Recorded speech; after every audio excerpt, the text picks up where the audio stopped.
আসসালামু আলাইকুম রহমতুল্লাহি বারকাতু। আজকে হচ্ছে সৌদি আরবের বিজয় দিবস, মানে ন্যাশনাল ডে। আর এই ন্যাশনাল ডে উপলক্ষে সৌদি আরবের বিভিন্ন শহরে অনেক আমোদ ফুর্তি করা হয় এবং আনুষ্ঠানিকভাবে অনেক উদযাপন করা হয় এই ন্যাশনাল ডে।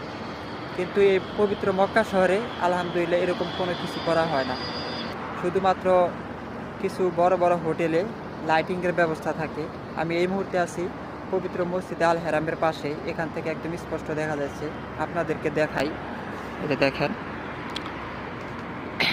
দেখেন এই যে একটা হোটেল, এই হোটেলে শুধু সবুজ লাইট দিয়ে লাইটিং করা, যেখানে এই জায়গার সৌদি আরবের সরকারের ছবি দেওয়া আর কি, বর্তমান তারপরে অতীতে যারা ছিল তাদের ছবি লাইটিং সিস্টেম করা।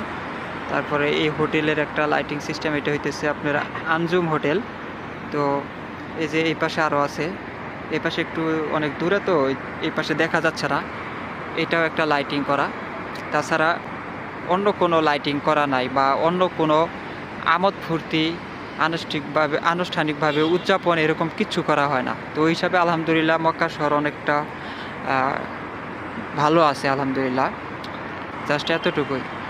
আর বিভিন্ন শহর আছে, যেমন আছে জেদ্দা আছে, দাম্মাম আছে, জুবাইল আছে, আরও আল কাসিম, আল খাবর, এগুলা শহরে কিন্তু অনেক আমোদ ফুর্তি করা হয়। তো ওই হিসাবে আলহামদুলিল্লাহ মক্কা শহরে অনেকটা ভালো আছে আর কি, যে এগুলাতে আমোদ ফুর্তি এতটা করা হয় না। ভালো থাকবেন, সুস্থ থাকবেন, আবারও দেখা হবে পরবর্তী নতুন কোনো ভিডিওতে। আসসালামু আলাইকুম, আল্লাহ হাফেজ।